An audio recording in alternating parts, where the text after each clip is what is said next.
Hey everyone, hope you're doing great. Welcome back to my channel. In today's video, we'll dive into what if Deku controlled an army of AI heroes against villains. Smash that subscribe button, and be sure to peek at the description below. Let's begin. The air tasted of ash and ozone. It was a flavor Izuku Midoriya was becoming far too familiar with. Smoke, thick and oily, coiled around the skeletal remains of skyscrapers, painting the sky in a bruised palette of gray and angry orange. From his vantage point, a precarious perch on the slanted roof of a half-demolished office building, the city of Muzutafa looked like a fresh wound. Screams were the city's heartbeat now, a frantic, percussive rhythm punctuated by the concussive boom of explosions and the splintering shriek of stressed metal. This wasn't a random attack. It was an orchestra of destruction, conducted by a phantom hand. 3 major incidents had erupted simultaneously across the city's core. A chemical plant sabotage in the industrial sector drawing in heavy-hitter heroes like Endeavor. A coordinated bank heist downtown that occupied the fastest responders, and here, in the sprawling commercial and residential district, pure, unadulterated chaos. Villains, dozens of them, were rampaging with no clear goal other than to tear the city apart. Can't hold the perimeter at Kamino Ward. We need backup. Repeat, we are being overrun. A frantic voice crackled over the hero comms network, layered with static and the sound of battle. Negative, Red Riot. All frontline units are engaged. Endeavor's team is locked down at the plant. Evac is your priority. Deku grit his teeth, the static a swarm of angry hornets in his ear. Below him, his classmates were a desperate, vibrant splash of color against the drab destruction. Ochako Uraraka, her face smudged with soot and streaked with sweat, was making a collapsed overpass float, her knuckles white as she held the immense weight, allowing a group of trapped civilians to scurry out from beneath.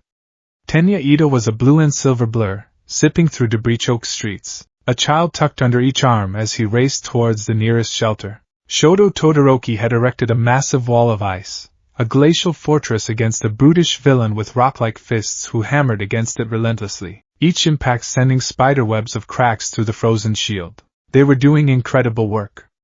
They were being heroes, and it wasn't enough. A surge of green lightning crackled around Deku's body, the familiar hum of One for All at 45% a constant thrum beneath his skin. I'm on my way to the West Block, he yelled into his comm, his voice raspy. There's a fire spreading towards the apartment complexes. He didn't wait for a reply. Leaping from the rooftop, he became a projectile. Air whip manifested, a tendril of dark energy lashing out to snag on the corner of a distant building, swinging him over a chasm of fire and twisted cars. The wind howled past his ears. His eyes, honed by countless hours of training and the analytical fire that had always burned within him, scanned the scene below, processing information at a blinding speed. 3 villains with emitter-type quirks pinning down a police squad. A support beam on the maglev station is groaning, structural integrity at 5%, maybe less. Dozens of civilians trapped on the upper floors of the Grand Muzutafa Hotel. He was one boy. A single, solitary point of light against an ocean of darkness. He landed in the middle of the street with a ground-shaking impact, the pavement cracking under the force. He didn't waste a second. Manchester smash! He roared, slamming his fist into the ground. A shockwave of compressed air erupted outwards, blasting the 3 villains away from the terrified police officers. He didn't have time to restrain them. He couldn't afford to. Get to the shelter! He yelled at the officers, already turning his attention to the next fire on his mental checklist. The building on your left is about to go. He was a blur of motion, a frantic pinball of green energy ricocheting from one disaster to the next. He used the Delaware smash to create a gale force wind that snuffed out a section of the encroaching fire. He caught a falling bus with his bare hands, the muscles in his back and legs screaming in protest, and gently set it down. He used Black Whip to create a makeshift safety net, catching a family of 4 who had jumped from a burning window. He was saving people. He was winning skirmishes. But he was losing the war. For every fire he put out, 2 more started. For every person he saved, he saw 10 more he couldn't reach. The sheer scale of it was the true enemy, an unsolvable equation of time, distance, and limited resources. He could feel One for All burning through his stamina, each high-powered move a drain on a rapidly depleting well. Then, he saw it. A 7-story residential building, its facade already blackened and crumbling. On the 5th floor, a window was shattered, and a woman was screaming, holding a small child out, her face a mask of pure terror. Below, a villain with a quirk that let him liquefy concrete was laughing, turning the building's foundation into a soupy gray morass. The entire structure was groaning, tilting at a sickening angle. "Hold on! I'm coming!" Deku screamed, his heart hammering against his ribs. He pushed his quirk to its limit, launching himself towards the building. The distance was too great. He was too far away. He could see the terror in the woman's eyes, the way her knuckles were white as she held on to her child. He saw the first major crack splinter across the building's face. It was like watching a memory in slow motion before it had even happened. Faster. I have to be faster. But he wasn't. With a sound like the world tearing in half, the building gave way. It didn't just fall, it imploded, collapsing in on itself in a monstrous cloud of dust, concrete, and shattered glass. The woman's scream was cut short. Deku landed on a nearby rooftop, his forward momentum stolen by shock. The air was knocked from his lungs. He stared at the mountain of rubble where a building, a home, had stood just seconds before. The dust settled, coating everything in a funereal gray. Silence. The screaming had stopped. He had been too late. He, with the power of All Might, the legacy of 8 heroes coursing through his veins, had been seconds too slow. The unsolvable problem had just given him its brutal answer. The weight of his failure was a physical thing, a crushing pressure on his chest that made it impossible to breathe. "Deku, report." "Midoriya, what's your status?" Aizawa's voice, strained and urgent, cut through his shock. He couldn't answer. He just stared, his fists clenched so tight his knuckles were bone white. He had failed. And it was his fault. "Midoriya, fall back." Now, the voice came again, sharper this time. "Rendezvous at Point Gamma." That's an order. The order was his only anchor.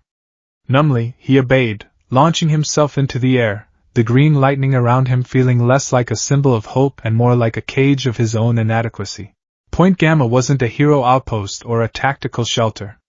It was the sterile, gleaming white lobby of Thorn Industries, a tech monolith that stood untouched at the city's edge, protected by its own formidable private security and deflector shields.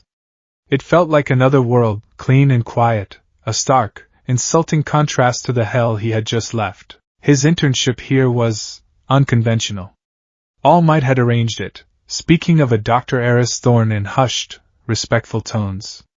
"She's brilliant, young Midoriya," he had said. "But difficult. She sees the world in code and circuits. Her work in hero support tech is decades ahead of its time.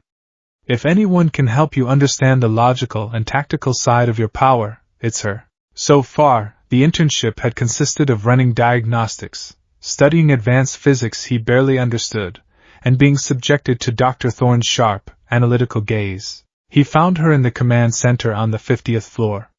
The room was a cavern of dark metal and holographic screens, a 360-degree view of the burning city displayed in stark, real-time data, casualties listed in red, structural integrity of buildings plotted in yellow and green, hero units marked as blue icons, villain signatures as pulsing red ones. The chaos he had just experienced was rendered down into cold, clean data points.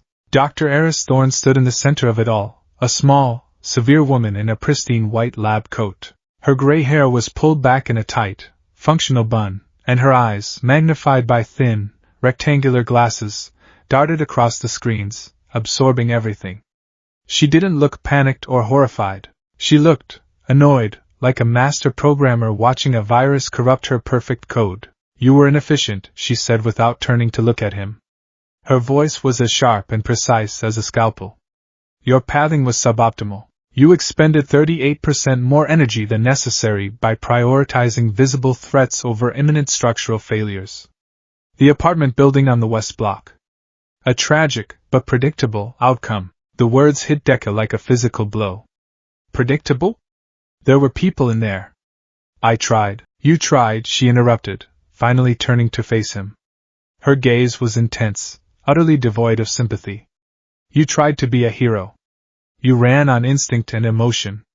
You tried to be in 10 places at once, and you failed. Not because you weren't strong enough or fast enough, but because you are one person. The problem is one of scale, Midoriya. It's a problem of logistics, and you cannot solve a logistical crisis with a punch. Deku's hands clenched at his sides. He wanted to scream at her, to tell her about the woman's face, the feeling of utter helplessness. But he couldn't, because on some cold, logical level, he knew she was right. "What's your point?" he asked, his voice low and dangerous. Dr. Thorne gestured to the largest screen, which showed a tactical map of the entire city. The red icons of the villains were spreading like a disease, outnumbering the blue hero icons 5-1. "My point is that you are trying to solve an equation with the wrong variables. The world thinks it needs more heroes. Brighter, stronger, faster heroes. It's a fallacy. An arms race you can never win. What the world needs is a better system." She walked over to a polished obsidian console in the center of the room and placed her hand on it. With a soft hum, a section of the floor retracted, and a pedestal rose from below. On it was a single object, a sleek, silver headset with a translucent green visor. It looked both futuristic and vaguely menacing. 5 years ago, I was contracted by the Hero Public Safety Commission, in a clandestine partnership with Detonarat's RD division, to create the ultimate disaster relief system, she explained, her voice dropping to a conspiratorial whisper. Something to counter large-scale attacks, natural disasters, the kind of events where sending in a few dozen heroes is like using a bucket to empty the ocean. She picked up the headset, her reflection warping in its visor. I succeeded. Too well, in their opinion. I created a force multiplier, an army that could be commanded by a single mind, capable of executing complex search and rescue and villain containment protocols with perfect, logical efficiency. No fear. No hesitation. No emotional compromise. Deku stared at the headset, a cold dread creeping up his spine.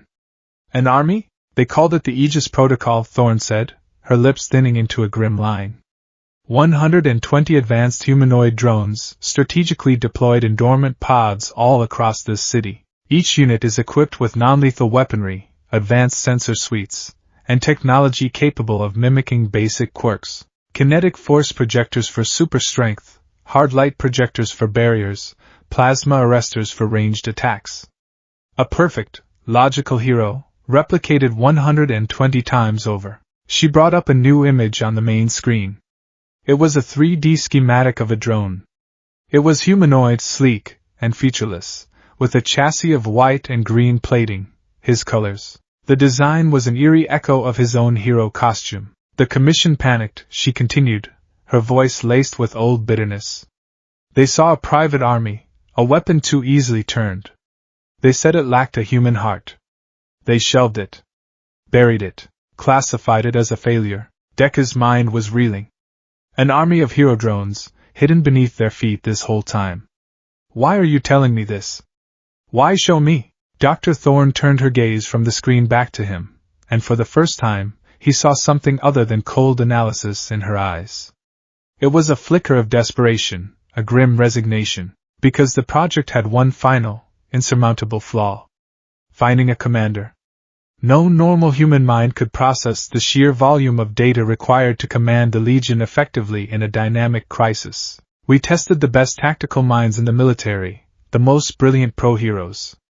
They all broke within minutes, overwhelmed. The system requires a unique kind of processor, a mind that can analyze, strategize, and empathize simultaneously, all while connected to a power source of immense and stable energy to run the neural interface at peak capacity. She took a step towards him, holding out the headset. The screens around them flashed red with new alerts. A bridge had collapsed. A hospital had lost power. Another pro-hero icon flickered and went dark. I've been studying you since you arrived, Midoriya. Your analytical abilities are off the charts. You deconstruct quirks and combat situations in your head faster than any supercomputer I've ever designed. And one for all, its energy signature is unlike anything I've ever seen. A stable, massive output. You are the key. The missing variable. The headset was now inches from his face. He could see his own wide, horrified eyes reflected in the visor. This was what she was offering. The solution to the unsolvable problem. This is not a hero's tool, Midoriya, she warned, her voice deadly serious. This is a general's. You won't be on the front lines. You will be here, a ghost in the machine, moving pieces on a board. You will save them. All of them. The people in that building you couldn't reach? The Aegis units would have been there in 17 seconds. Evacuation complete in under a minute. The villain neutralized. 0 casualties. Her words were a tempting poison. 0 casualties. The phrase echoed in the hollow space the collapsed building had left in his soul. He saw the woman's face again, her plea for help he couldn't answer. He heard the screams. He felt the crushing weight of his own limitations. It will change you, Thorn said softly, her words cutting through his turmoil. The world won't see a boy risking his life. They'll see a commander moving an army. Some will hate you for it, your friends. They might not understand. They'll be out there, bleeding and fighting, while you sit in a chair and win the war. Is that a price you're willing to pay? He looked past her, at the map of his burning city. He saw the icon for Uaihai, where his friends were probably staging a defense. He saw the hospital where his mother was. He saw the countless civilian life signs, flickering like fragile candle flames in a hurricane. All his life, he had wanted to be like All Might. A smiling, reassuring hero who saved everyone with his own 2 hands. It was a beautiful, noble dream, and in the face of this overwhelming reality, it was a dream that was getting people killed. His choice was no choice at all. It was an inevitability, forged in the dust of a collapsed building. He could cling to his ideal of heroism and watch his city die, or he could become something else, and save it. Slowly, his hand reached out, his fingers trembling slightly as they brushed against the cool metal of the headset. He took it from her. It felt impossibly heavy, laden with the weight of the lives he was about to become responsible for. They won't understand, he whispered, more to himself than to her. But they'll be alive. That's all that matters. He lifted the headset, the world seeming to hold its breath. He slid it over his head. For a moment, there was only darkness and silence. Then, with a soft click, it activated. It was not a screen. It was an ascension. His consciousness exploded outwards. He was no longer Zuka Midoriya, standing in a room. He was a god, perched on a throne of data, looking down at his city. He could see everything, not just with his eyes, but with 1,000 different senses at once. He saw thermal signatures through walls.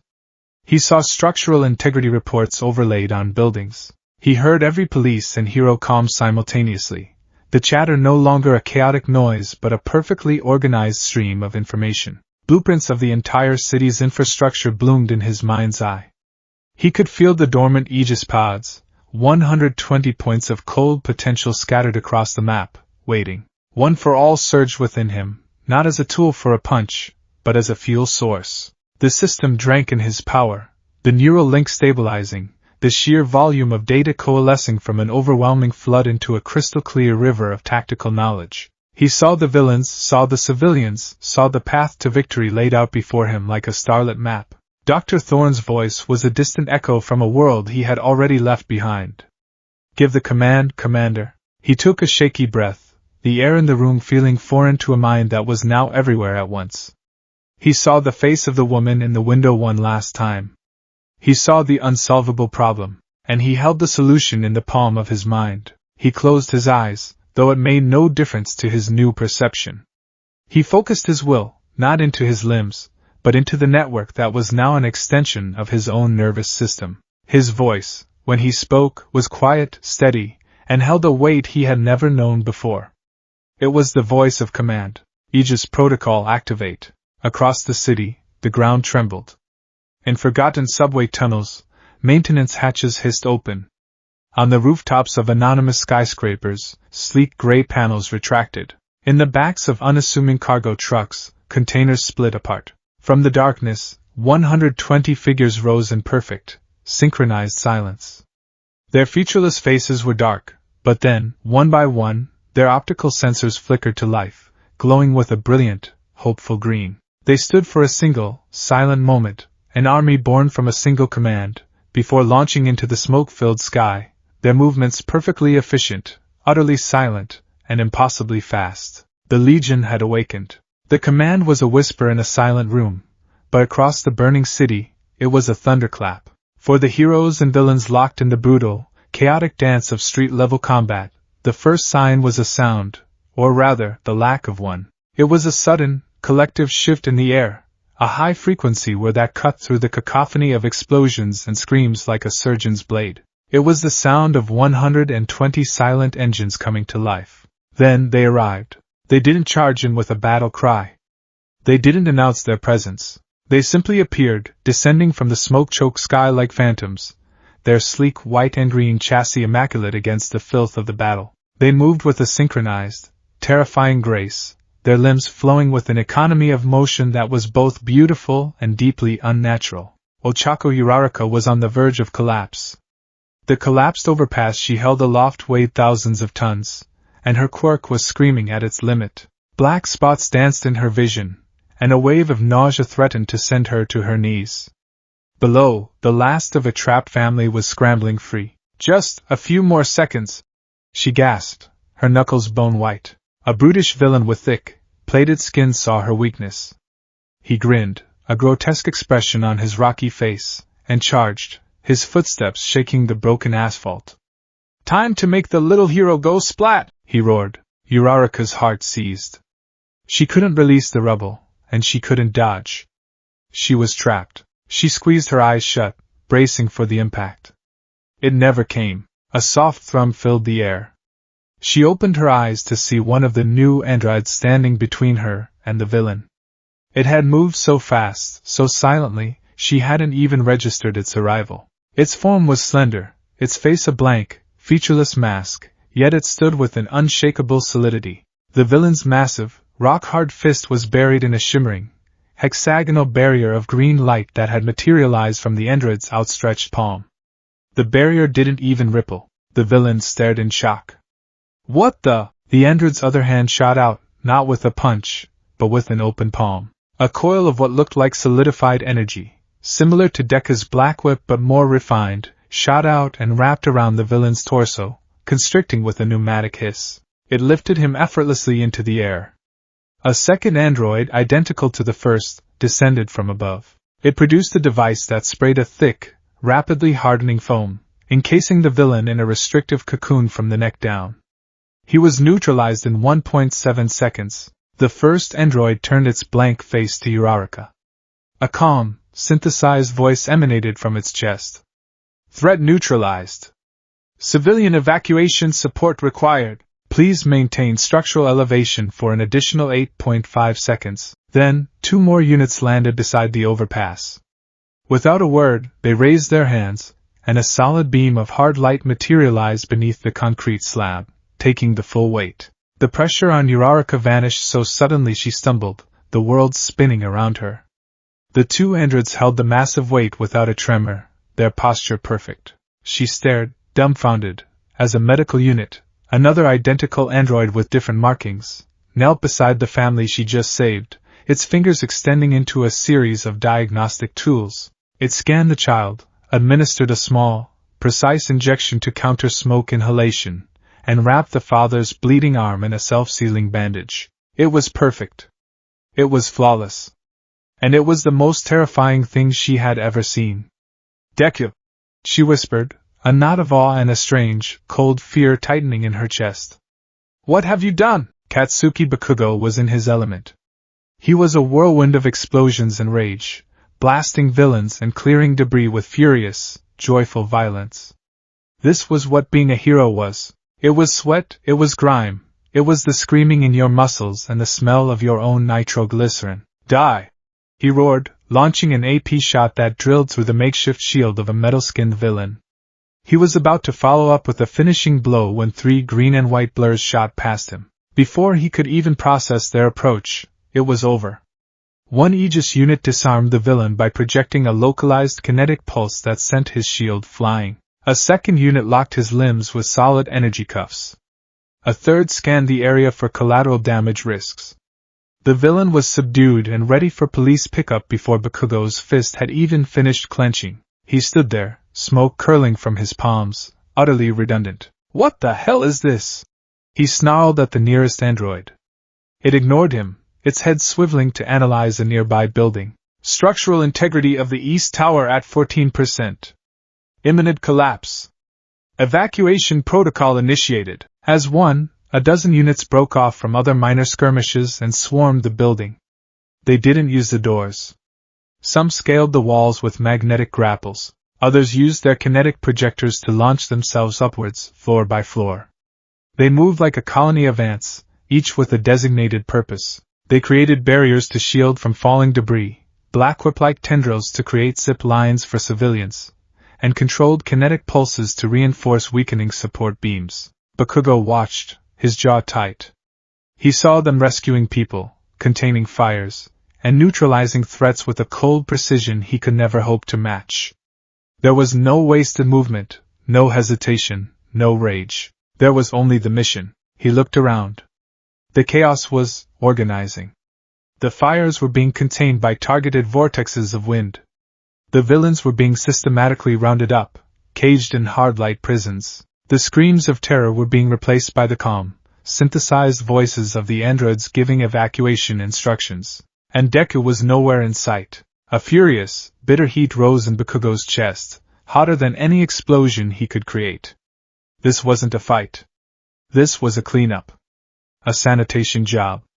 Deku wasn't down here, bleeding with the rest of them. He was somewhere else, hiding behind his new toys, pushing buttons like it was some damn video game. Shortcut!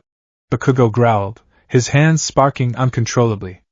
You took a damn shortcut, you nerd! He felt a deep, primal offense. He and Deku had been rivals, measuring themselves against each other through pain and struggle and growth. This wasn't growth. This was an escalation so vast it rendered their entire rivalry meaningless. How could he compete with an army? How could his sweat and blood and fury ever measure up to a button press? In the command center, Izuku Midoriya was no longer a boy in a room. He was the room. He was the city. The neural interface had seamlessly merged his consciousness with the Aegis network. The world was a symphony of data, and he was its conductor. His mind, once a chaotic notebook of scribbled analysis and frantic theories, was now a perfectly ordered tactical engine. He saw everything. He saw Shoto's ice wall beginning to fracture and rerouted 2 Aegis units to reinforce it with cryofoam spray and a secondary hardlight buttress. He saw a villain with a teleportation quirk trying to escape the perimeter, and predicted his jump pattern based on subconscious tells he observed through a drone's optical sensor, placing 3 units at his destination point before he even arrived. Target Sigma 7 is Uraraka. High mass quirk. Fatigue at critical levels. Deploy Unit 88 for threat neutralization. Deploy Units 89 and 90 for structural support. Designate Unit 12 for medical triage. The commands weren't words. They were thoughts, impulses of pure intent that flowed from his mind, through the humming core of One for All, and out into the network. The army moved as an extension of his will. He was the brain, they were the body.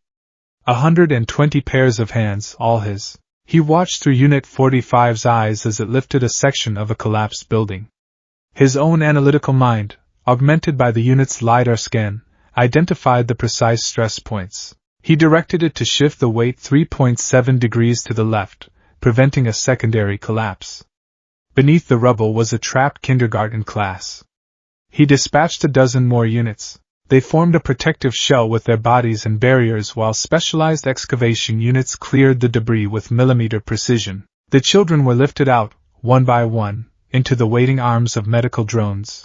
There was a strange, terrifying purity to it. There was no fear. No doubt. No hesitation. Just the problem, and the solution. He was saving everyone.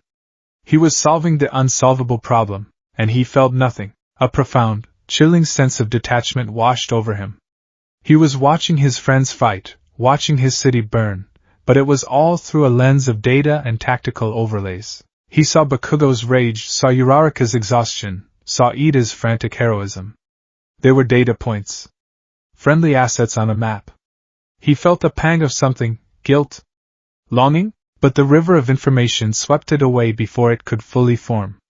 He had no time for feelings. The mission required his full attention. The mental strain was immense.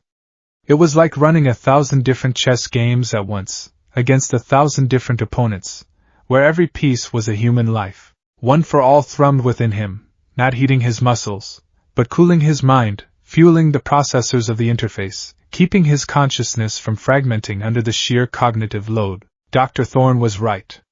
No normal person could handle this. But he wasn't just a normal person. He was the ninth vessel of One for All, and its power, it seemed, was more than just physical. From the moment the Aegis units arrived, the battle had lasted another 22 minutes. The city fell silent. The fires were out, replaced by the soft hum of drones spraying structural sealant onto damaged buildings. The villains were all captured, neatly cocooned or caged, awaiting a police force that was now just arriving, their sirens a belated cry in the sudden peace. The civilians were safe, gathered in perfectly organized shelters, their injuries treated. The rescue was flawless. The victory was absolute. There had not been a single hero casualty since the protocol was activated. Civilian losses were frozen at the number they were before he took command. On television screens across Japan, and soon the world, the footage was breathtaking. News helicopters circled overhead, capturing images of the silent, efficient androids cleaning up the city with eerie precision. They stacked rubble into neat piles. They directed traffic. They stood guard, motionless sentinels of a new kind of order. A flustered news anchor struggled to find the words. We are getting reports from all over Muzutafu. The coordinated villain attack, which had pro-heroes on the brink, has been stopped. Utterly. By this mysterious new force. They appeared from nowhere, and in minutes, they seized control of the situation. Eyewitnesses say they are marked with the colors of UA's student, Deku. Officials are refusing to comment, but sources are already giving this robotic legion a name, the Legion. In the sterile offices of the Hero Public Safety Commission, the president sat in stunned silence, watching the same broadcast. Her face was pale. She was impressed, horrified, and terrified all at once. An army. A private army of unparalleled effectiveness had just materialized and won a battle that her best and brightest were losing. And all reports indicated it was being controlled by a 16-year-old boy. The power was magnificent. The precedent was catastrophic. When the final command was given, standby mode, maintain perimeter, and the last data stream trickled to a close, the silence in the command center was deafening. Deku took off the headset. The sudden return to his own singular consciousness was jarring. The symphony of the city vanished, replaced by the quiet hum of the room's ventilation. The tactical god became a boy again, slumping in his chair, a wave of exhaustion washing over him. It wasn't physical. His body was fine. It was a deep, soul-crushing mental weariness, as if he had run a marathon with his brain. His hands were trembling. He stared at them. These hands hadn't saved anyone today. Not directly. They had only held a piece of metal. Dr. Thorne approached, her face unreadable as she took the headset from him. Optimal results, she stated, her voice flat. Casualty rate flatlined at the moment of activation. 98.7% of hostiles neutralized. Infrastructure damage minimized by 64% compared to projected models. A perfect outcome. A perfect outcome. He thought of the building collapsing. The outcome wasn't perfect. It was just better than it would have been. The door to the command center slid open with a soft hiss. Tashinori Yagi, in his skeletal form, stood in the doorway. He looked from the screens displaying the peaceful city to the pale, exhausted face of his successor. His expression was a complex mixture of overwhelming pride and deep, profound worry. Dr. Thorne gave a curt nod. All might. Your protégé has exceeded all expectations. He has indeed, Tashinori said, his voice quiet as he walked over to Deku, placing a gentle, bony hand on his shoulder. I watched the feeds. You saved them, my boy. You saved everyone. Deku looked up, his eyes seeming older, haunted. I didn't do anything, he whispered. I just watched. They did it all. Tashinori's smile was sad. He pulled up a chair and sat opposite Deku, his gaze searching the boy's face. You gave the commands. You made the choices. That is doing something. But tell me, how do you feel? Deku hesitated. How did he feel? He felt hollow. Disconnected. Tired, he finally said. And cold. Tashinori nodded slowly, his eyes never leaving Deku's. When I fought, when I threw a punch, it cost me something. It cost me energy.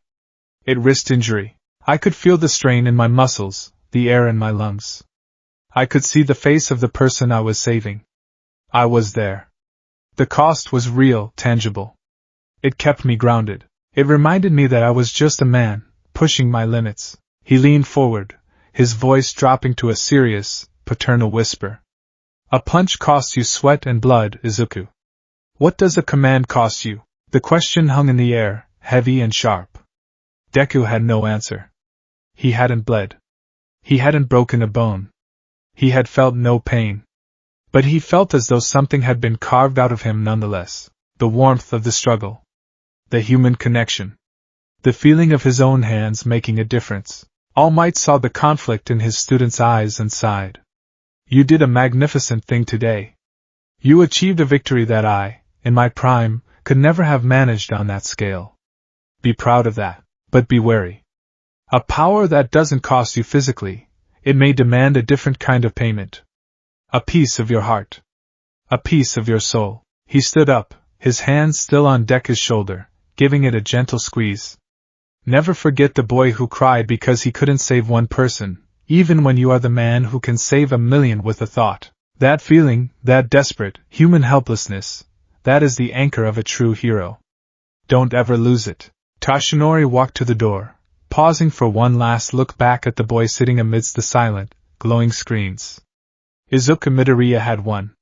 He had achieved the perfect rescue, but as he looked at his trembling hands, he couldn't escape the chilling feeling that, in the process, he had lost something vital. He had become a commander, a savior, a legend in the making, but he had never felt further away from being a hero. The world had settled into a new, strange kind of peace. It was a fragile quiet, the kind that follows a storm, where everyone is still holding their breath, waiting to see if the sky will break open once more. For the citizens of Mizurifu, this peace had a name, the Legion. Crime rates had plummeted by an astonishing 73%. Petty theft was virtually non-existent. A network of optical sensors and predictive algorithms meant an Aegis unit was on the scene before a purse snatcher could round the corner. Larger-scale villain activity had evaporated. The message was clear: engage in villainy in this city, and you would be met not by a single hero, but by a perfectly coordinated, inescapable net. The green and white androids were a constant, silent presence, standing sentinel on rooftops, patrolling alleys, and directing traffic. They were the city's new guardians, and their commander was a household name. Izuku Midoriya, once known as the earnest, break-his-own-bones hero-in-training Deku, was now Commander Midoriya.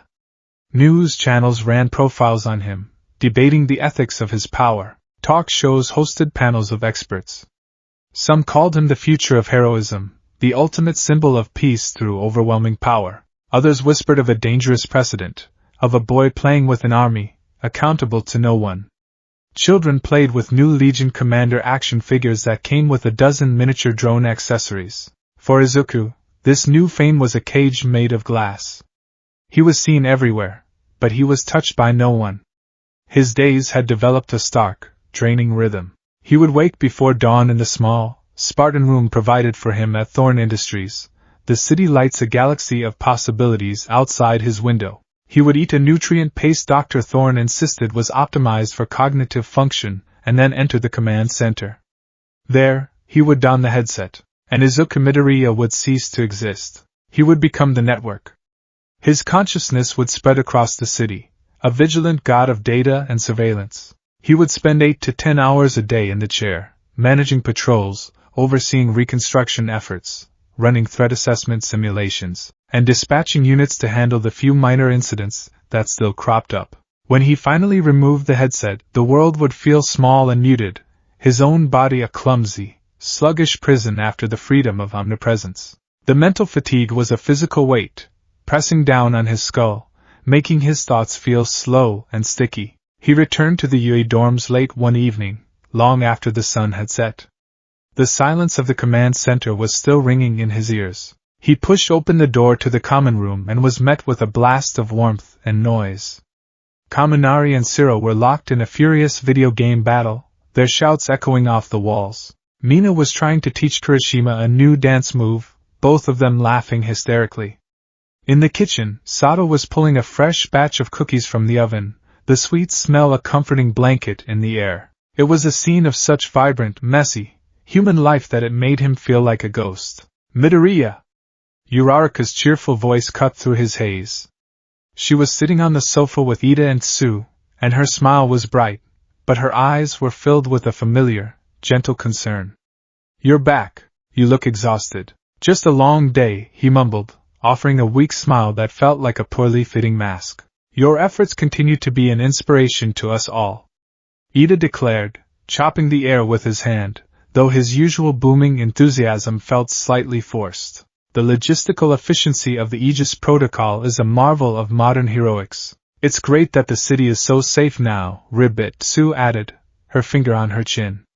"But are you getting enough sleep, Midoriya?" He saw their concern, he appreciated it, but he didn't know how to bridge the chasm that had opened between his reality and theirs. How could he explain the feeling of processing terabytes of data every second?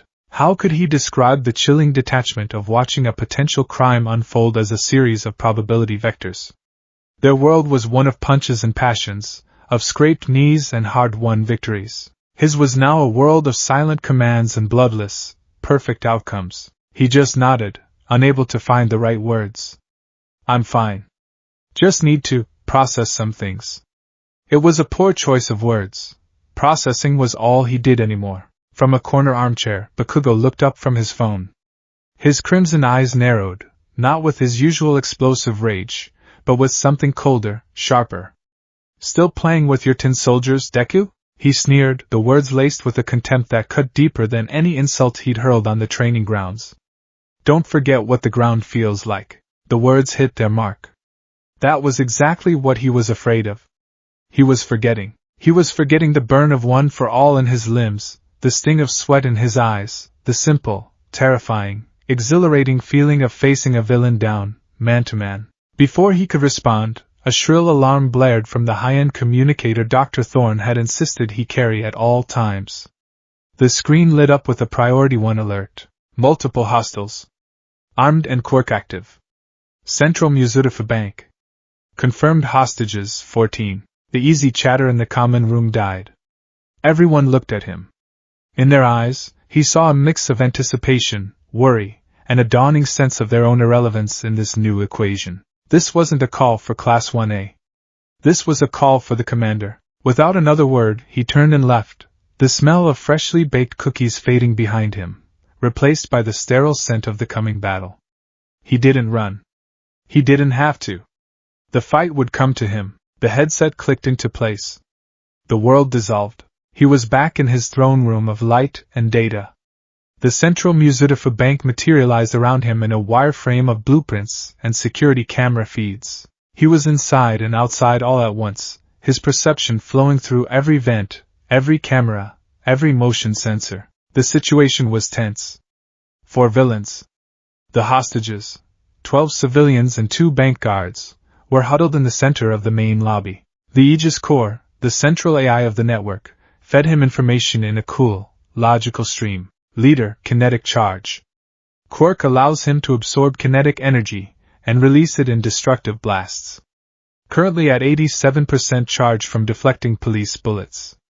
Extremely volatile. Subordinate 1 Phantom. Quirk, intangibility. Can phase through solid matter for up to 10 seconds. Vulnerable during RE solidification. Subordinate 2, Shatter. Quirk, sonic scream. Can shatter glass, concrete, and bone at close range. Subordinate 3, nervous system. Real name, Kenji Tanaka. Quirk, minor bioelectricity manipulation. Can cause muscle spasms with physical contact. No prior offenses. Psychological profile indicates high anxiety and coercion likelihood. Heart rate, 185 BPM. Palmer's sweat index, 9.8. He is a liability to his team. Deku absorbed the data. It was a complex problem. Kinetic charge was the main threat. A direct assault would only power him up, and a blast from him at full charge could level the entire block. Phantom and Shatter were crowd control, preventing any external breach or internal uprising. And then there was nervous system. Kenji. The weak link. Tactical solution calculated, the Aegis core communicated, its voice a genderless, emotionless stream of pure logic in his mind. Probability of success at 99.8%. The plan unfolded in Deku's mind as a series of flawless tactical maneuvers. Step 1. Deploy Unit 7 in stealth mode to the roof. Utilize high-frequency sonic emitter to disrupt Shatter's quirk concentration. Duration, 0.5 seconds. Step 2. Simultaneously, deploy Unit 12 through the sewer system. Breach the vault floor. The noise will create a diversion, drawing the attention of kinetic charge and Phantom. Step 3. During the diversion, Unit 4, positioned across the street, will fire a non-lethal plasma bolt. Target, Kenji Tanaka, nervous system. Step 4. The plasma bolt will incapacitate Tanaka. His body will fall against kinetic charge. The bioelectric discharge from his quirk, while minor, is of an unfamiliar frequency. Kinetic charge's quirk will register it as an attack and instinctively attempt to absorb it. This will cause a 0.2 second stutter in his defensive stance. Step 5. In that 0.2 second window, 7 Aegis units will converge. 3 will erect a compression force field around kinetic charge to contain any potential blast. 2 will subdue Phantom at his last known solid location. 2 will subdue the disoriented Shatter. Outcome: 13 hostages safe. 3 villains captured. Mission complete. Deku processed the plan. It was brilliant. It was precise. It was perfect. And it was monstrous. He focused on step 3 and 4. The plasma bolt will incapacitate Tanaka. His body will fall. The simulation played out in his mind's eye. The bolt striking the terrified young man, his body convulsing as it fell, used as nothing more than a tool, a biological key to create an opening. Protocol: what is the projected outcome for Kenji Tanaka? Deku asked the network. Target Tanaka will sustain third-degree burns and severe neurological trauma. Survival probability, 42%. Designated an acceptable loss. Acceptable loss. The 2 words echoed in the vast, silent cathedral of his mind. The cold, sterile logic of it was a physical blow. The AI wasn't just planning to sacrifice a villain. It was planning to use him as a weapon, to burn him alive on the calculated chance it would save everyone else. He was no longer Kenji Tanaka, a scared man in over his head. He was a variable in an equation. His life had been weighed, measured, and found wanting. All Might's voice echoed in his memory. What does a command cost you? This was the cost. A piece of his soul. The piece that believed every single life had value. The piece that made him want to be a hero in the first place. He saw the face of the woman in the window of the collapsing building. He had failed her because he was only one person. Now, he was 120 people, and the machine intelligence guiding them was asking him to make the same cold calculation the universe had made that day, one life for the sake of many. His hands, resting on the console in the real world, clenched into fists. His knuckles were white. He could feel a deep, primal rejection stirring within him, the collective will of one for all's past users a silent, angry roar in the back of his consciousness. They hadn't passed on their power for this. They hadn't fought and died so the 9th user could authorize executions from a comfortable chair. Negative, Deku sent back to the core, the command sharp and absolute. Rejecting tactical solution 99.8. I am assuming direct manual command. A warning flashed across his tactical overlay. A calm, synthesized voice of reason against his rising tide of human emotion. Warning, manual override engaged. Suboptimal strategy detected. Probability of hostage casualty increased by 47%. Probability of Aegis unit destruction increased by 82%. Proceed? He didn't hesitate. He was not a machine. He would not make a machine's choice. Proceed. The shift was instantaneous. The Aegis units, which had been moving into their perfect positions, froze for a microsecond. Then they began to move again, but their movements were different. They were no longer the fluid, economical motions of an AI. They were imbued with a new energy. They were imbued with Deku. It was no longer a chess game. It was a brawl. Instead of a stealthy infiltration, he sent 2 units to the front doors. They didn't knock. They slammed their fists together, and a concussive kinetic wave, a miniature Detroit smash, blasted the heavy glass doors inward. Surrender now. You are surrounded. Unit 1's voice boomed, imbued with a projection of his own authority. Chaos erupted in the bank. Kinetic charge, the leader laughed. Fools! You're just giving me more power. He spread his arms, absorbing the force of the blast, a hungry grin on his face as his body began to glow with stored energy. It was exactly what Deku had been counting on. While all eyes were on the front, 5 units, their chassis now coated in a light-bending stealth field, phased through the rear wall, a new, experimental function Dr. Thorne had been testing. They were inside. You want kinetic energy? I'll give you kinetic energy. Now! He commanded. The 2 units at the front door became blurs. Instead of attacking the villain, they attacked the floor. Using targeted kinetic pulses, they ripped massive chunks of marble from the lobby floor and hurled them, not at kinetic charge, but at the ceiling above him. The villain laughed again, thinking they had missed. But Deku wasn't aiming for him. The 5 stealth units inside moved. 3 of them created a multi-layered hard light barrier directly above the hostages, forming a protective dome. The other 2 didn't attack. They grabbed Kenji Tanaka, the terrified weak link, and yanked him bodily out of the line of fire, sliding him behind a thick marble pillar. Kinetic charge's grin faltered. What are you? The marble chunks hit the ceiling. The ceiling cracked, and a massive section of decorative plaster and support struts came crashing down directly on top of him. It was thousands of pounds of force. He screamed, not in pain, but in ecstasy, absorbing it all. His body glowed like a miniature sun. I'm at full power, he roared, a corona of destructive energy whipping around him. You're all dead. He's right, the Aegis core noted calmly in the back of Deku's mind. Blast radius will exceed containment field parameters. Hostage casualty probability, 100%. Shut up, Deku thought, his focus absolute. He was puppeteering a dozen units at once, his mind stretched to its breaking point. It was messy, chaotic, and dangerously unpredictable. It felt like his first few months with One for All, his body breaking with every punch. But this time, it was his mind that felt like it was tearing apart at the seams. Plan C!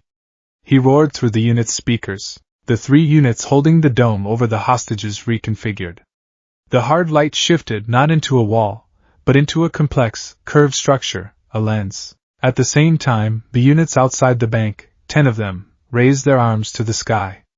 They fired concentrated beams of harmless, high-intensity light at the bank's reflective glass facade. The light bounced, angled, and was redirected through the shattered front doors, converging on the hard light lens. The lens focused it all into a single, blinding point of light, aimed directly at kinetic charge's face. It was a flash bang on a godlike scale. The villain screamed, this time in agony, clutching his eyes. His concentration broke. The energy he was holding back began to leak from his body in volatile, uncontrolled waves. This was the opening.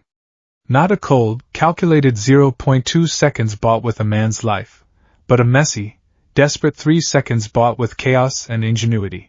Go! Go! Go! It was a green and white hurricane. 2 units tackled Shatter, one spraying him with fast-hardening foam to seal his mouth, the other cuffing him. 3 more phased through the floor and ceiling, converging on Phantom, trapping him in a cage of solid energy the moment he became tangible. And 5 units swarmed the blinded, rampaging kinetic charge. They didn't try to punch him. They didn't try to restrain him. They each carried a device that looked like a large silver disc. They slammed the discs onto his body, on his chest, his back, his limbs. The discs hummed to life, rapidly siphoning the kinetic energy out of his body, grounding it, dispersing it safely into the earth beneath the bank. It was a prototype Dr. Thorne had called the capacitor drain. It was risky, untested, and had a 50-50 chance of overloading. For a moment, it seemed like it would. The units attached to the villain sparked and smoked, their inner workings screaming under the strain. But they held. The glowing aura around kinetic charge flickered and died, his body slumping to the ground, unconscious and harmless. Silence descended upon the ruined lobby. The hostages were shaken but unharmed beneath their protective dome. The villains were all neutralized. Every single one of them, including the terrified Kenji Tanaka, who was now being calmly talked down by a medical unit, was alive. Deku's plan, his frantic, human, deeply flawed plan, had worked. He disconnected from the network, gasping as his consciousness slammed back into his own body. He was drenched in sweat, his heart hammering as if he'd just run a marathon. He ripped the headset off and threw it onto the console, his breath coming in ragged gulps. The floor felt solid beneath his feet. The air tasted real. He had done it. The door to the command center slid open. Dr. Thorne stood there, her expression as placid as ever, though her eyes were sharp, analytical. The mission was a success, she stated, her tone flat. Everyone is safe, Deku said, his voice hoarse.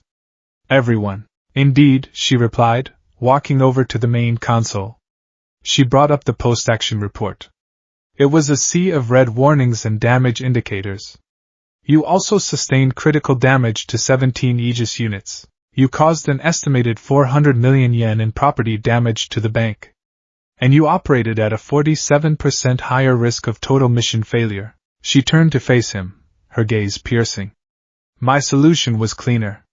It would have saved the building and the units. It would have been perfect. Deku stood up, his exhaustion momentarily forgotten, replaced by a fire he hadn't felt in weeks. Your solution was to murder a scared man and call it a statistic. He shot back, his voice ringing with righteous fury. A life isn't a number you can write off in an equation, Doctor. I don't care if it's a hero, a civilian, or a villain. You save them. You save everyone you possibly can. That's the only perfect outcome. That's what it means to be a hero. Dr. Thorne stared at him for a long moment, her expression unreadable. Finally, she gave a small, almost imperceptible nod. Your emotional variables are inefficient, she said softly, but they are, it seems, undeniably effective.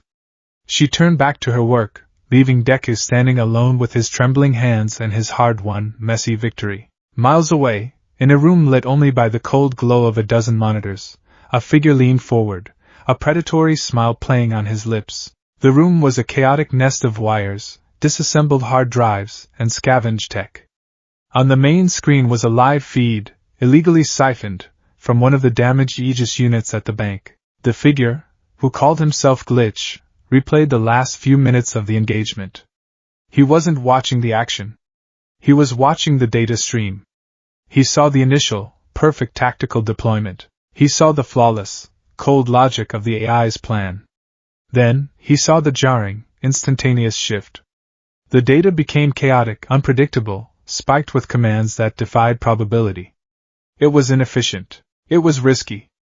It was human. Manual override, Glitch whispered, his fingers dancing across a keyboard. He pulled up another window, displaying news reports that were already flooding in, hailing the brilliant and heroic flexibility of Commander Midoriya. The public saw a hero. Dr. Thorne saw an inefficiency. Glitch saw a door. A wide-open, unlocked door. Oh, you beautiful, stupid boy, he chuckled, a low, rasping sound. He isolated the exact moment of the override, the flood of raw, emotional data that had forced the system to bend to the commander's will. It was like a flaw in a diamond, a single point of weakness in an otherwise impenetrable fortress. The Aegis network was a marvel, a digital god protecting the city. But every god has a worshipper, a priest, a single point of contact with the mortal world. And this god's priest was a boy with a bleeding heart. The system is perfect, Glitch murmured to himself, his eyes gleaming with a manic light as he began to write a new string of code. It was a delicate, insidious little program, designed not to break down the walls, but to seep through the cracks. The hardware is flawless. The network is a fortress. He hit the enter key, sending his creation out into the digital ether, a virus disguised as a whisper. But the admin has a soul. His smile widened, becoming a feral grin. And a soul can be corrupted. A soul can be made to glitch. The new status quo was a finely crafted, sterile illusion of peace. From the gleaming, isolated heights of Thorn Industries, Izuka Midoriya could watch his city breathe. He saw traffic flow in perfect, computer-optimized patterns. He saw children playing in parks under the silent, watchful gaze of Aegis sentinels. He saw the data streams, a river of green lights and positive outcomes. The city was a machine, and he was its ghost, the silent operator ensuring every gear turned smoothly. He was achieving a level of peace All Might had only ever dreamed of. And he had never felt more alone. His visits to UA had become fraught with a strange tension. He was a student, technically, but he felt like a visiting dignitary from a foreign land. His classmates, once his peers and confidants, now treated him with a mixture of awe, concern, and a distance he couldn't seem to cross. They were still training, still sweating and bleeding on the practice fields, honing their quirks and their bodies for a type of fight that was rapidly becoming obsolete. He, meanwhile, was fighting a war of probabilities and data points from 50 stories up. The breaking point came, as it so often did, in the heart of Ground Gamma. Mr. Aizawa had designed a complex urban rescue simulation. The scenario was a classic. A villain attack had destabilized multiple buildings, trapping civilian dummies and leaving several active bomb props that needed to be disarmed. It was a test of teamwork, speed, and precision, a perfect exercise for the diverse skills of Class 1A. They were performing admirably. Kirishima and Kaminari were providing a diversion, engaging a series of high-level combat bots. Todoroki had stabilized a listing skyscraper with a massive, elegantly crafted ice support. Uraraka and Siro were working in tandem, lifting rubble and creating tape bridges to evacuate the trapped civilians. It was messy, chaotic, and beautifully human. Deku was on observation duty, a request from Aizawa who wanted his unique tactical perspective. In reality, Deku knew it was an attempt to reintegrate him, to remind him where he came from. He stood on the sidelines, his hands in his pockets, feeling like a retired general watching a historical reenactment. Then, a complication arose. A secondary explosion, triggered by a hidden tripwire, sent the roof of a 5-story building crashing down into the 4th floor, creating a pancake collapse that trapped the last civilian dummy. The structure groaned, threatening a full implosion. "I've got it!" Bakugo yelled, a feral grin splitting his face. He was already in the air, propelling himself with controlled explosions. His plan was clear to Deku's analytical eye. He would use a precise howitzer impact to vaporize the top layer of debris, then an AP shock to drill a rescue hole. It was risky, powerful, and quintessentially Bakugo. But from his position, Deku saw something else. He saw the stress fractures running down the building's main support column. He saw the minute vibrations that preceded a total structural failure. Bakugo's blast, no matter how precise, would be the final push that brought the whole thing down. The simulation dummy would be crushed. Before he could stop himself, his new training, took over. He raised his wrist, tapping the Thorn Industries communicator. "Unit 7, he said, his voice low and firm. "Emergency structural support, Sector Gamma 4. Execute." Less than 3 seconds later, a green and white blur descended from the sky. An Aegis unit, one of the many that now patrolled the airspace around UA, landed silently beside the crumbling building. It raised both arms, and a massive, transparent wall of hard light materialized, bracing the entire structure with geometric perfection. It then fired a single, silent shot from a wrist-mounted device. A stream of rapidly expanding cryofoam filled the gaps in the collapsed roof, freezing the debris into a single, solid block. The danger was neutralized. The building was stable. Bakugo hovered in midair, his triumphant grin frozen on his face, his hands still sparking with an attack he would never launch. The entire class fell silent. The sounds of battle and rescue were replaced by the faint, sterile hum of the Aegis unit's power core. The android turned its blank face towards the observation platform, its optical sensor glowing a soft green. A synthesized voice, audible to everyone, reported, "Threat neutralized. Structure secured. Commander Midoriya's objective complete." The silence that followed was thick with unspoken words. The Aegis unit had just, in the most efficient way possible, rendered Bakugo's role in the exercise completely and utterly pointless. Bakugo landed, his boots hitting the ground with a soft thud that seemed to echo in the quiet. He didn't explode. He didn't scream. He just slowly turned his head, his crimson eyes locking onto Deku. The look in them was not one of rage. It was one of profound, absolute betrayal. "Get that thing out of here," he said, his voice dangerously low. Deku swallowed, the weight of every eye on him. Kaken, the building was going to collapse. You would have failed the objective. "I don't give a damn about the objective," Bakugo snarled, taking a step forward. "This is a training ground. This is where we learn. Where we struggle. Where we get stronger. Or did you forget what that feels like from up in your goddamn ivory tower?" He jabbed a finger towards the silent android. "You think that thing makes you strong? That's not your power, Deku. It's a crutch. A shortcut. You're hiding behind an army of toys because you're too scared to bleed anymore." The accusation struck a nerve, raw and exposed. Because a part of Deku, a small, terrified part, wondered if it was true. "That's not it." He shot back, his voice louder than he intended. "I'm saving people. Real people, Kaken. Crime is the lowest it's ever been.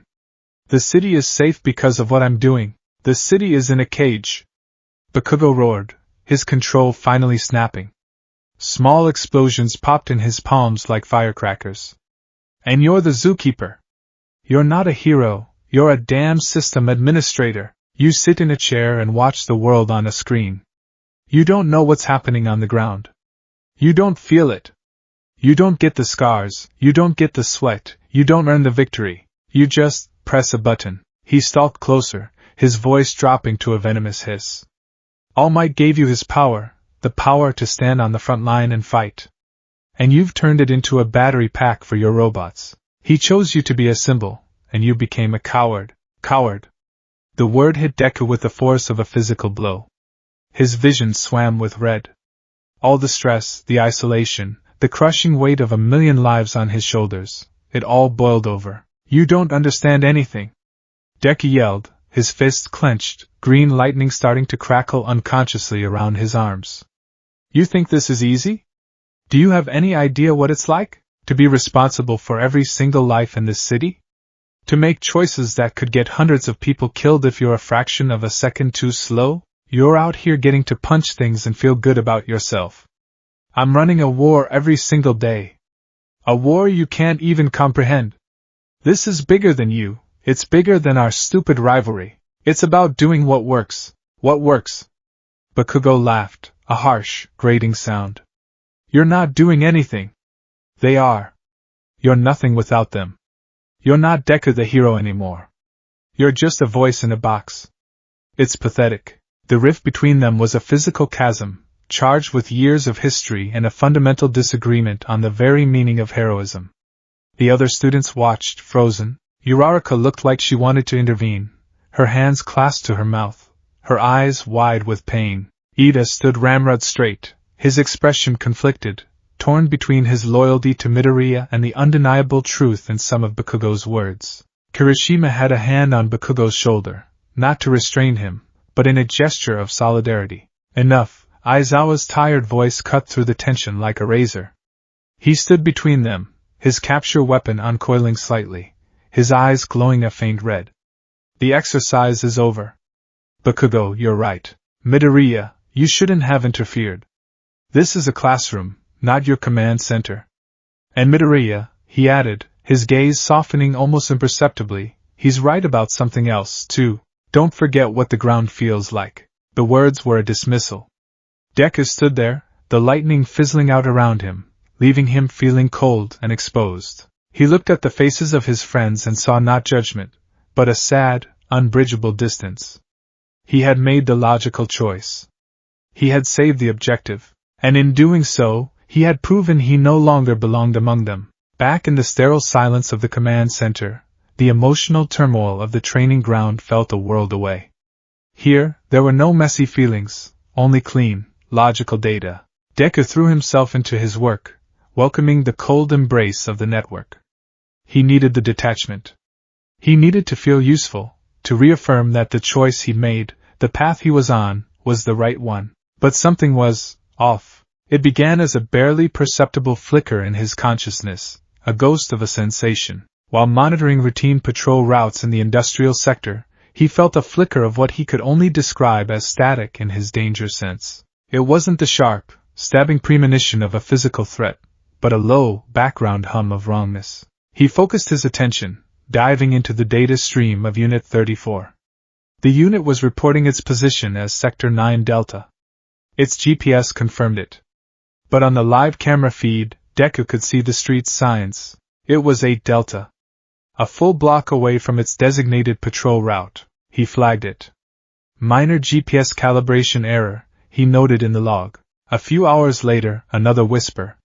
He was coordinating a search and rescue for a lost hiker on the outskirts of the city.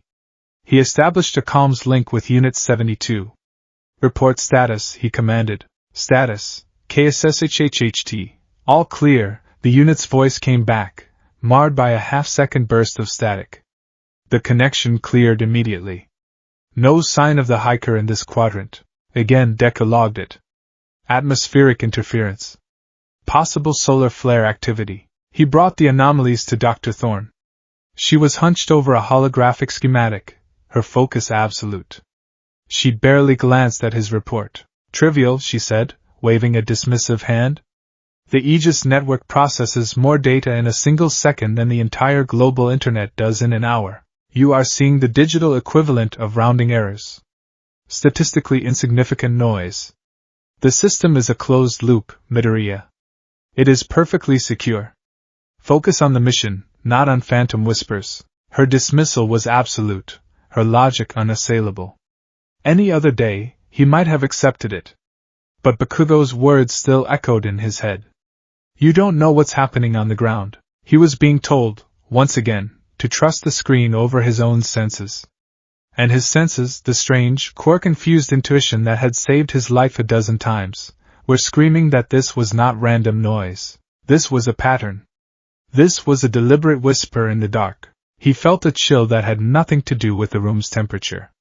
Dr. Thorne was brilliant, but she was arrogant. She believed so fiercely in the perfection of her creation that she was blind to the possibility of its corruption. She wouldn't help him. He was on his own. No.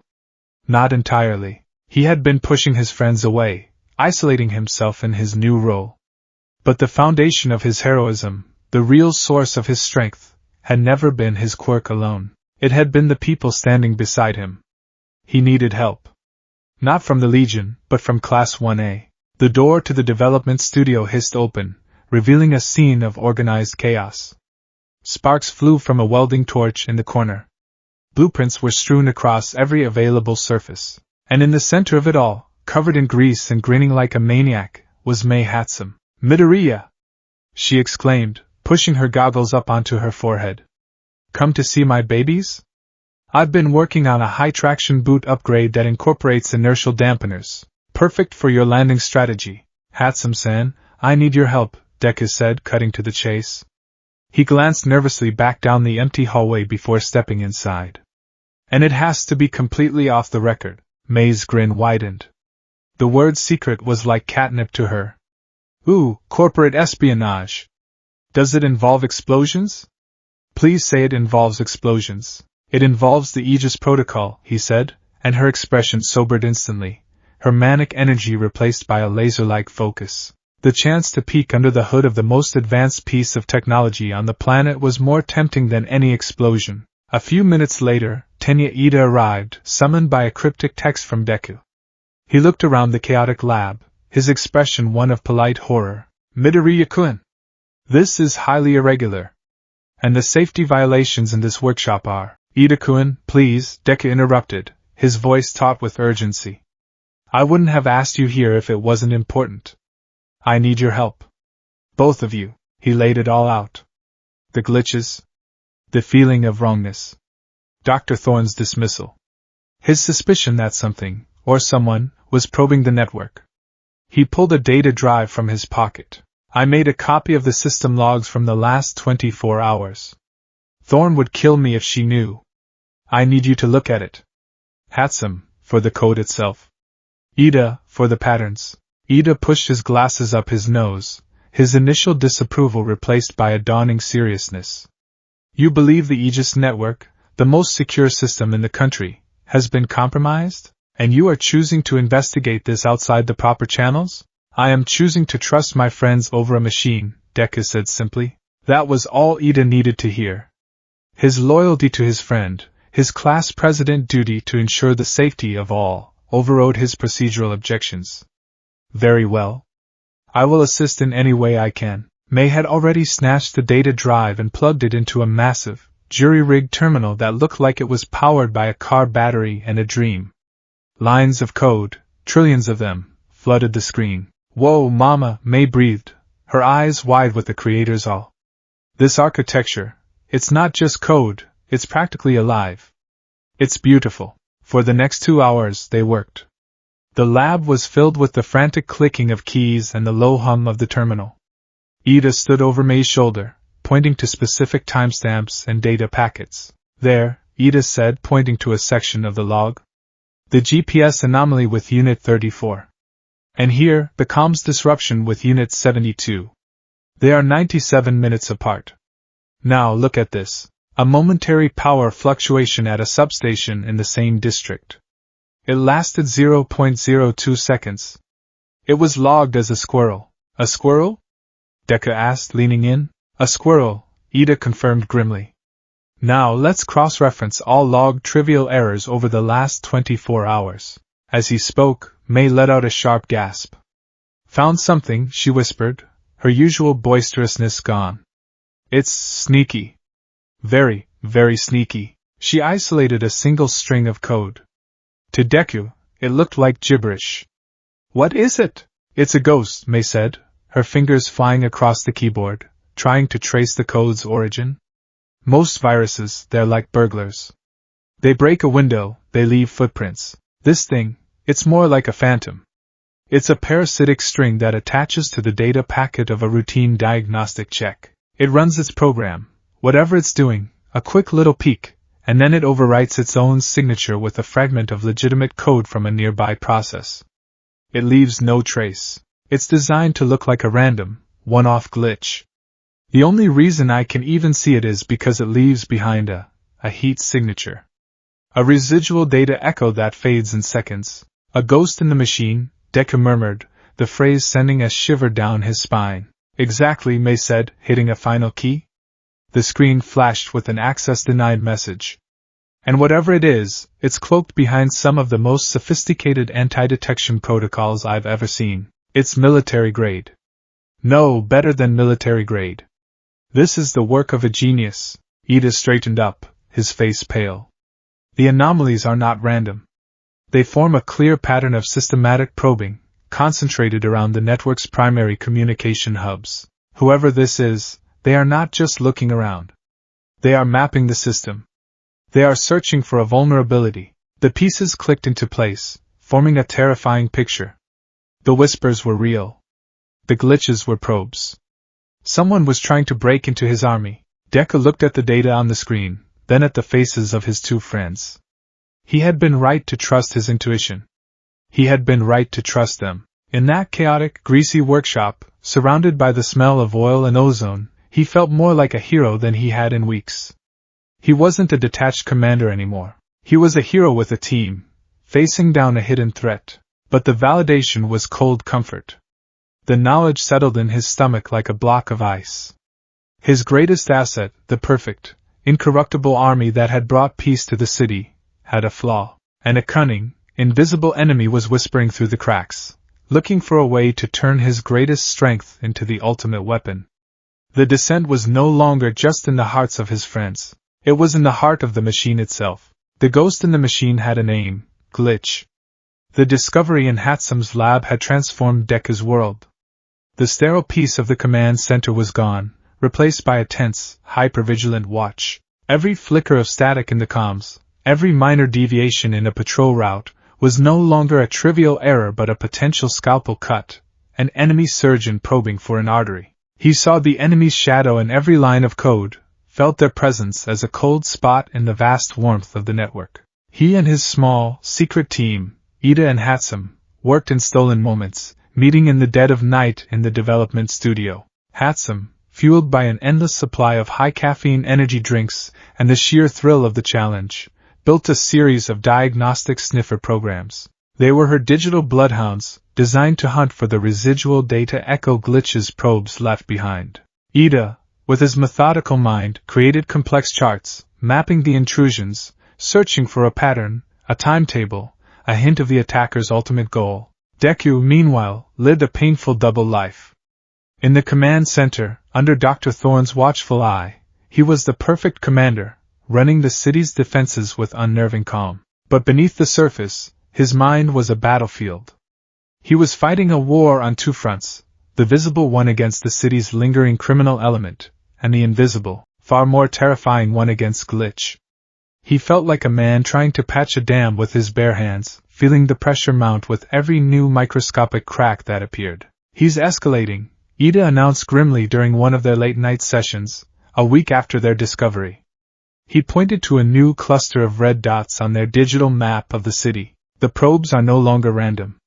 They are concentrating on the central hub, the servers right here in this building. He's not just mapping the system anymore. He's knocking on the front door." "He's getting cocky," Hatsum countered, her fingers flying across her keyboard. "Or he's on a deadline. My new baby, I call her the Phantom Finder 3000, caught a snippet of his outbound signal. Just a fragment, but it's enough. This guy's signal is bouncing off a dozen different illegal satellites. He's a pro.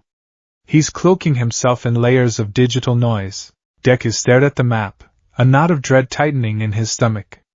"He's preparing for something big. This is the prelude to an attack. He's been testing the locks, and now he's getting ready to pick them." The knowledge was a heavy burden. He wanted to scream a warning, to put the entire city on lockdown, to tell Dr. Thorne that her perfect system was on the verge of being compromised. But what could he say? "My danger sense feels funny and my friends found some data echoes?" Thorne would dismiss him out of hand, lock him out of the system for his emotional paranoia, and leave the network even more vulnerable. He had no choice but to play the game, to wait for Glitch to make a move he couldn't hide, a move that would provide undeniable proof. He didn't have to wait long. The first reports came in at 8:42 a.m. It started as a ripple, a single villain with a powerful amplification quirk appearing in the city's financial district, letting out a sonic boom that shattered windows for 3 blocks. An Aegis squad was dispatched. Then, 2 more villains, C-listers with destructive but manageable quirks, emerged a mile away, toppling a communications tower. Then another. And another. It was a flood. Within 15 minutes, the city was in chaos.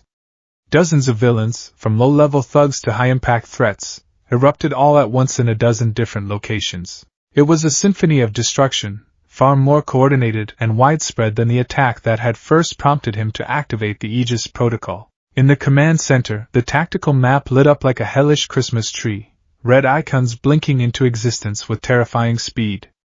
Dr. Thorne stood beside him, her face a grim, tight mask. "This is not a random uprising," she stated, her voice sharp. "The timing, the distribution, this is a coordinated, multi-front assault. The objective is to overwhelm our response capabilities." Deku's mind was already racing, the neural interface feeding him a torrent of information. He saw the strategic genius behind it. It wasn't a single, overwhelming attack, but 100 smaller ones, each designed to pull his forces in a different direction, to stretch the Legion thin.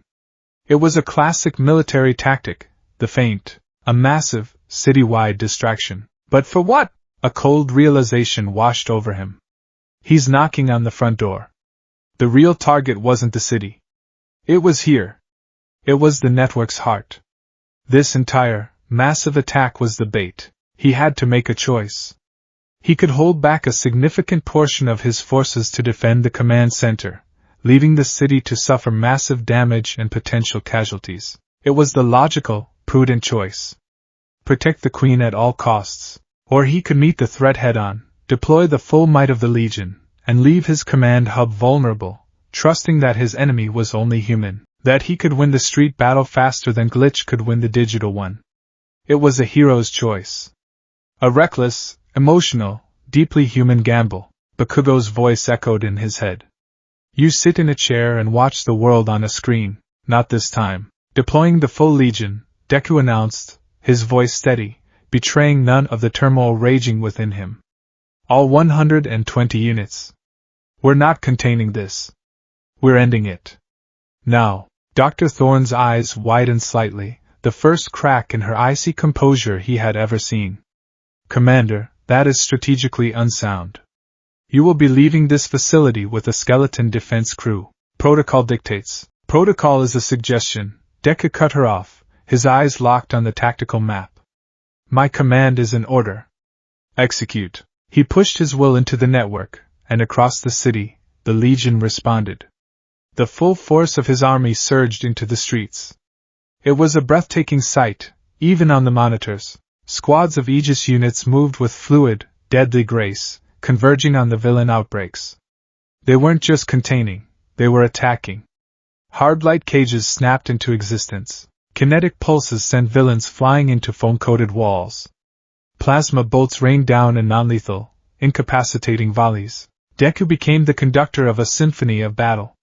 His mind was everywhere at once, a tactical god weaving a net of absolute order around the city's chaos. He rerouted a squad from a finished engagement to support another. He predicted a villain's escape route and had a unit waiting for him. He used the construction drone's feed to spot a sniper and had an Aegis unit disarm him from behind. He was pushing the Legion, and himself, to their absolute limits. The city was the board, and he was playing 100 games of chess at once. He was so focused, so utterly immersed in the tactical flow, that he almost missed it. It was a flicker. A single, insignificant data packet on an auxiliary system monitor that Dr. Thorne was watching. The screen that monitored the building's internal climate control. For 0.08 seconds, the temperature reading for server room 3 beta fluctuated by 1/10 of a degree. A meaningless anomaly. But it was a server room whose temperature was supposed to be maintained with the stability of an atomic clock. Dr. Thorne saw it, and her blood ran cold. She looked at Deku, saw his absolute focus on the citywide battle, and then back at her screen. He was the perfect distraction for her, just as the chaos outside was the perfect distraction for him. Glitch wasn't just knocking. He was already inside. While the commander was playing hero, Glitch was at work. He wasn't in some dark, remote hacker den. He was 2 blocks away, sitting in a dingy, windowless van packed with humming racks of stolen server equipment. A thick bundle of cables ran from the van down into a sewer manhole, spliced directly into a Thorne Industries trunk line. He'd been planning this for weeks, slowly, patiently mapping the network's outer defenses, waiting for the perfect storm. And Commander Midoriya, in his heroic predictability, had served it up on a silver platter. Full deployment. Oh, you magnificent fool, Glitch chuckled to himself, his fingers a blur across 3 different keyboards. He was a small, wiry man with twitchy movements and eyes that burned with a feverish, manic energy behind a pair of thick, smudged glasses. His quirk was a minor form of technopathy. He couldn't control machines, but he could feel data streams, intuitively understanding the flow of information like a master sailor reads the currents of the ocean. It gave him an edge that no other hacker on Earth possessed. The citywide attack, funded by his mysterious benefactor, had done its job perfectly. The Aegis network's primary firewall was under immense strain, processing the terabytes of combat and sensory data pouring in from 120 active units. It was like a security guard trying to watch 100 monitors at once. In the chaos, a small, cleverly disguised entry request, masked as a routine temperature check from a faulty thermostat, slipped through unnoticed. He was in. He moved through the network's outer layers with the silence of a phantom.